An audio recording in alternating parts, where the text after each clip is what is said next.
ایک ریاست کے بادشاہ نے یہ اعلان کروا دیا کہ کل صبح جب میرے محل کا مرکزی دروازہ کھولا جائے گا، تب جس شخص نے بھی محل میں جس چیز کو ہاتھ لگا دیا وہ چیز اس کی ہو جائے گی۔ اس اعلان کو سن کر سب لوگ آپس میں بات چیت کرنے لگے کہ میں تو سب سے قیمتی چیز کو ہاتھ لگاؤں گا۔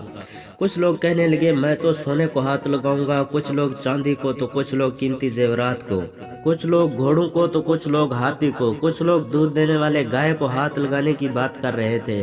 جب بیچ محل کا مرکزی دروازہ کھلا اور سب لوگ اپنی اپنی من پسند چیزوں کے لیے دوڑے، سب کو اس بات کی جلدی تھی کہ پہلے میں اپنی من پسند چیزوں کو ہاتھ لگا دوں تاکہ وہ چیز ہمیشہ کے لیے میری ہو جائے۔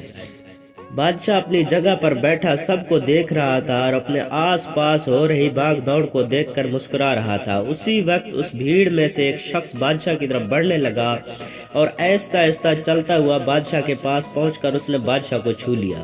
بادشاہ کو ہاتھ لگاتے ہی بادشاہ اس کا ہو گیا اور بادشاہ کی ہر چیز بھی اس کی ہو گئی۔ جس طرح بادشاہ نے ان لوگوں کو موقع دیا اور ان لوگوں نے غلطیاں کی، ٹھیک اسی طرح ساری دنیا کا مالک بھی ہم سب کو ہر روز موقع دیتا ہے، لیکن افسوس ہم لوگ بھی ہر روز غلطیاں کرتے ہیں۔ ہم اللہ کو حاصل کرنے کی بجائے اللہ کی بنائی ہوئی دنیا کی چیزوں کی آرزو کرتے ہیں، لیکن کبھی بھی ہم لوگ اس بات پر غور نہیں کرتے کیوں نہ دنیا کے بنانے والے مالک کو پا لیا جائے۔ اگر مالک ہمارا ہو گیا تو اس کی بنائی ہوئی ہر چیز بھی ہماری ہو جائے گی۔